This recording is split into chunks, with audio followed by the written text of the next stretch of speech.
What's going on, folks out there in YouTube-utopia? So I want to take this video real quick to discuss kind of what I did today. I'll get to that here in a second. You'll see some of the jobs I did today. Did 2 jobs, which isn't too much, but I wanted to talk about an issue that I had, or a blunder of mine, or a mistake that I made, where I saw some pictures. I'll put these pictures up on the screen here in a second of what the customer sent to me.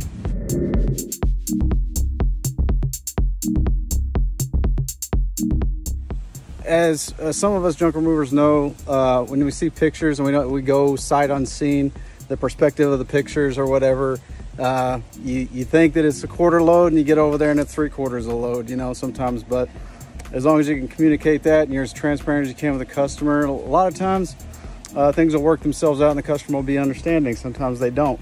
Well, in this case, the customer, he's pretty understanding, but I also didn't want to try to, since I, bid him a certain price, I didn't want to really take him to the cleaners. So I gave him a pretty good discount on this one. So maybe that could console him a little bit. But sometimes customers, they have a price in mind, and once they get that price in their head, sometimes it doesn't work out. It could have been a lot worse.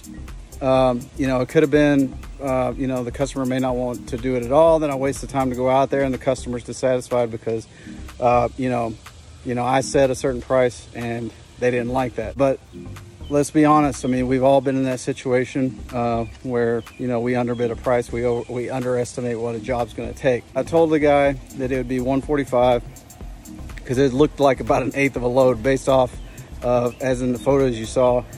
The concrete pad, what I didn't ask was how big the concrete pad was, because of the perspective. It looked like an 8x10 pad or something and 2 small brush piles.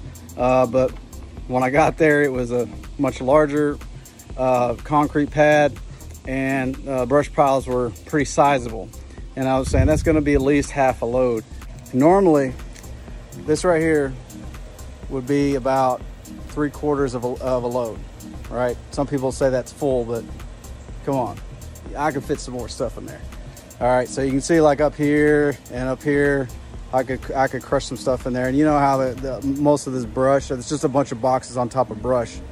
Brush doesn't lay down too well a lot of times. You end up fighting it most of the time, but as long as you put some weight on there, you can squish it down. But that right there is about 3/4 load, and I only walked away at the end of the day with about $362. Okay, normally this right here would probably be netting me, somewhere closer to the 500 range. And I know some of you junk removers out there, this is a 20 cubic yard container. I know some of you junk removers might be out there charging 700, and that's fine. It just depends. We all got different cost structures. We have different, number of employees. We have different insurances, things like that. And but I had to take the brunt of that today. But it's, like I'm a new guy. I'm new to the industry. So I'm, going through some growing pains. I don't think I lost anything. I didn't lose. I just how do we say it? Probably left a little bit of money on the table today. But I want you guys to see this and watch the video and everything of me doing the junk removal. I still did it because the guy needed it, because the concrete pad was going to get torn up the day after that. That's why I was willing to work with the guy, because I don't want to quote him a price and then say, oh, I can't do it for that price. It's going to be, however much. That's way more than what he was expecting to pay, because, I didn't see the perspective of the photo correctly. So he needed to get that stuff out of there that day. So I wanted to give it to him at a discount, to help console him in some way, just to show that I was willing to work with him, instead of like it seeming like a bait and switch. You know how it is, like where somebody tells you it's going to be so much just to get you in, and then when you get there to do the job, the price seems like it doubled. But I explained to him exactly why it was more, and why it looked like less in the pictures. Luckily, we were able to come to an agreement. But I also wanted to share with y'all, with that, giving a discount on all this stuff right here, so that it begs the question of, okay, well, how are you going to cover your costs of dumping it? How are you going to cover your costs? Gas to go to the landfill to dump it, you know, because going to the landfill, it's about 30 or 40 minutes for me one way. Right? With the gas prices increasing the way they are and up to like about $5.50 a gallon over here in Texas. I don't know where it is in your neck of the woods. Looking at like probably an extra $30 in gas just to get down to the landfill. Landfill over here, where I dump, probably like anywhere from 105 to 120, usually closer to 120, to dump a full dumpster.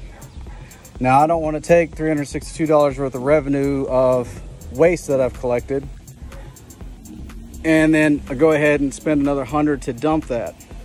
That would be easier for me because I don't have to get in there and move stuff around, but I'm not going to do that. One, I don't know if y'all can see it, but I have a couch up there.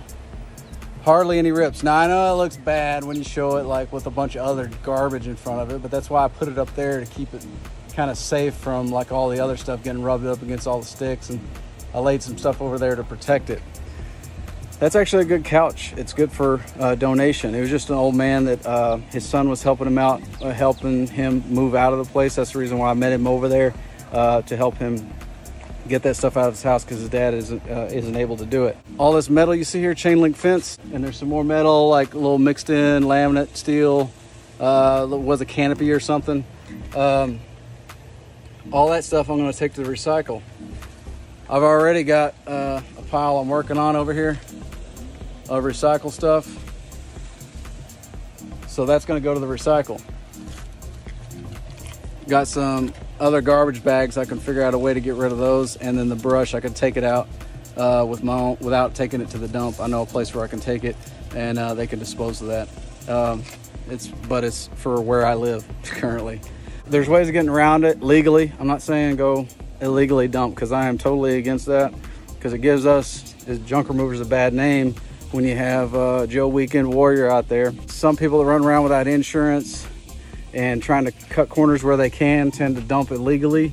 Just because just because you do this part-time doesn't necessarily mean you do that, but that's kind of the reputation we start to get when you have people that do that. But as long as you're doing it legally, there's ways to get around having to take it to the dump and paying the full dump price. But either way, most of us out here are doing the right thing, and we're grinding, knocking projects one after another. Check out this video, and you guys stay hustling, grinding out there, drunk haulers. Keep your head up. You're gonna have some good jobs. You're gonna have some bad ones. You're gonna make mistakes. Poke it in the eyes, move on to the next one. But on to the video.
Perfect.